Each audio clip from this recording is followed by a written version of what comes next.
Messieurs les présidents, cher Philippe, cher Dominique, monsieur le vice-président de la région Île-de-France représentant Valérie Pécresse, mon cher Jérôme, mesdames les vice-présidentes, mes chers collègues, chers élus, tout d'abord, merci, monsieur le président, cher Philippe, d'avoir pour la première fois donné une tribune à ce qui représente, pour certains d'entre nous, mais pour beaucoup de plus en plus, l'égalité femmes-hommes.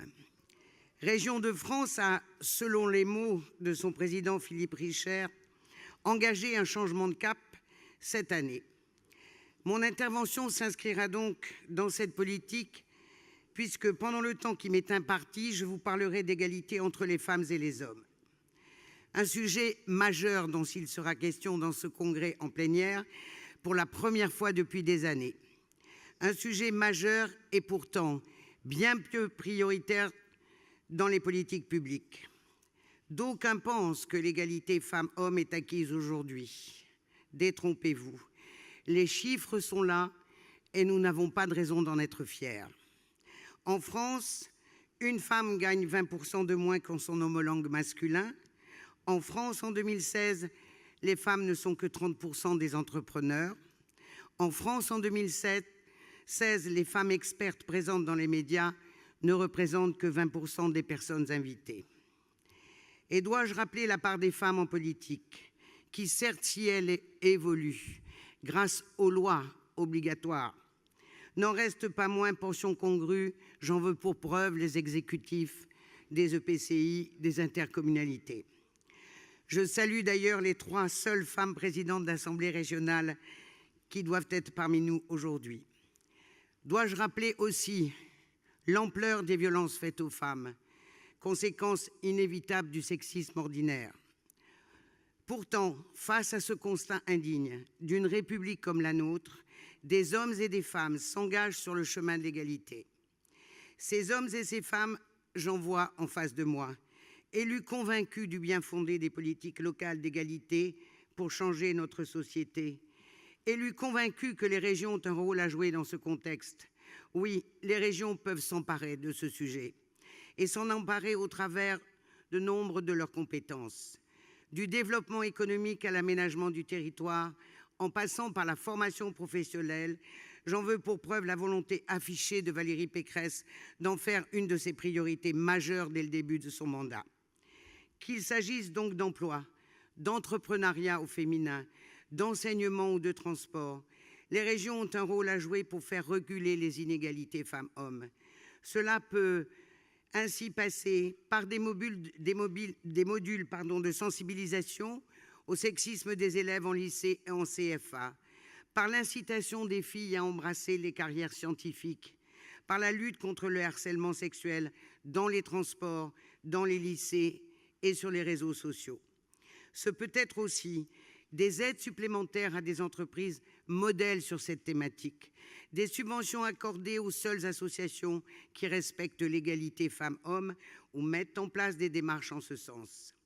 Des actions au sein de la collectivité même pour favoriser l'égalité professionnelle parmi les personnels. Et les régions ont aussi un rôle à jouer dans la lutte contre les violences faites aux femmes, en facilitant par exemple sur leur territoire l'accès à des logements pour les femmes victimes de violences. C'est ce qu'a fait la région Île-de-France en sanctuarisant 100 places pour ces femmes victimes de violences. Je m'arrête ici, mais je pourrais continuer longtemps, car les manières de lutter contre ces inégalités femmes-hommes sont multiples et elles se traduisent facilement en actions concrètes applicables sur notre territoire. D'autant que le cadre législatif nous oblige à nous en emparer. L'article 1 de la loi du 4 août 2014, et j'attire votre attention sur ce que je vais dire maintenant, pour l'égalité réelle entre les femmes et les hommes, précise ainsi que les collectivités locales doivent intégrer cette question de matière transversale. En son article 61,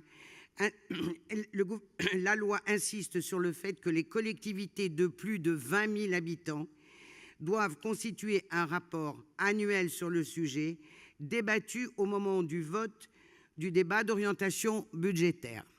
Je rappelle ici que le préfet, si ce rapport n'est pas examiné, Le préfet nous a laissé un petit peu de temps puisque la loi est sortie en 2014, mais peut rendre l'invalidation du budget si ce rapport n'est pas sur les tables lors du débat d'orientation budgétaire. Ce rapport est véritablement une opportunité pour les régions de se pencher sur la question. J'insiste, car il peut être perçu comme une contrainte supplémentaire. Mais non, c'est le moment pour la collectivité de faire un audit de ses politiques et de mettre en œuvre les actions appropriées.